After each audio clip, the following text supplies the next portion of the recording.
పేరు డి సోమన్న. నేను DSP ACB Kurnool.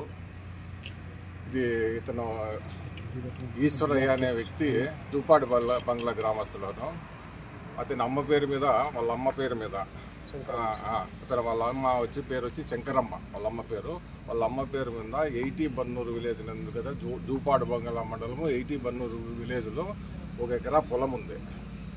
ఆ ఎకరా పొలము వాళ్ళకి రైట్స్ ఉన్నాయన్నమాట. అంటే రిజిస్టర్ పేరు పత్రం వాళ్ళ పేరు మీద ఉంది, అనుభవం కూడా వాళ్ళ పేరు మీదే ఉంది. దానికి కానీ ఆన్లైన్లో తప్పు పడింది.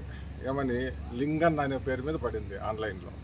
అది లింగన్న పేరు మార్చమని చెప్పి వీళ్ళు స్పందనలో పిటిషన్ ఇచ్చినారు. అది 2022 నుంచి జరుగుతూ ఉంది. ఆ పిటిషన్స్ కొన్ని కారణాల వల్ల వాళ్ళు క్లోజ్ చేసినారు. మళ్ళీ అది 12/5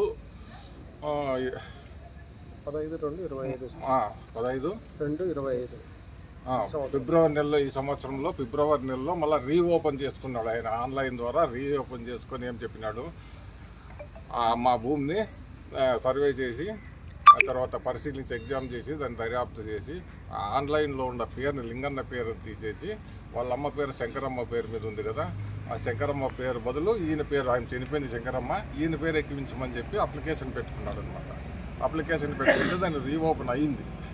రీఓపెన్ అయిన తర్వాత దూపాడు బంగ్లా తహసీల్దార్ విచారించినాడు. దూపాడు బంగ్లా తహసీల్దార్ విచారించి ఆ లింగన్న పేరు పైన ఎటువంటి రైట్స్ లేవు, అతను విచారణ కూడా హాజరు కాలేదు, ఇతనికి RO కేసు చేసి దీన్ని మార్చొచ్చు అని ఇచ్చినారు. అది ఈ దీంట్లో ఉన్న పని, ఆ ఫిర్యాదానికి ఉన్న పని. దానిపైన ఇది ఆ ఫైల్ వచ్చి RDO మేడం దగ్గర కేసు, ఆ కేసు RO కేసు ఉంది, అది విచారణ జరుగుతుంది. ఈ సందర్భంగా ఈయన RI వచ్చి నేను మేడంతో పని చేపిస్తాను, నువ్వు 50,000 ఇస్తే, నువ్వు అప్పటి నుండి తిరిగితే నీకు పని జరగలేదు, డబ్బులు ఇస్తే పని జరుగుతుందని ఆయన చెప్పినాడు. 23వ తారీఖు ఒక 10,000 రూపాయలు అడ్వాన్స్ కూడా తీసుకున్నాడు.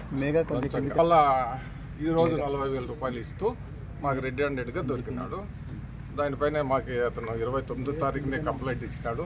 ఆ కంప్లైంట్ని మేము ఈరోజు పొద్దున ఎంక్వైరీ చేసినామంటే, మళ్ళీ మేము ఎంక్వైరీ ఉంటుంది మామూలుగా, ఆ ఎంక్వైరీ అంతా చేసి ఈరోజు కేసు రిజిస్టర్ చేసుకొని అతన్ని అంటే వాళ్ళ సంభాషణలంతా మేము రికార్డు చేసి రెడ్ హ్యాండెడ్గా డబ్బులు ఇచ్చేటప్పుడు అతన్ని పట్టుకున్నాము. మిగతా ప్రొసీజర్ అంతా మీకు తెలిసిందే. అతను పట్టుకున్న తర్వాత కెమికల్ టెస్ట్ చేసినాము. కెమికల్ టెస్ట్ చేసిన తర్వాత కలర్ వచ్చింది.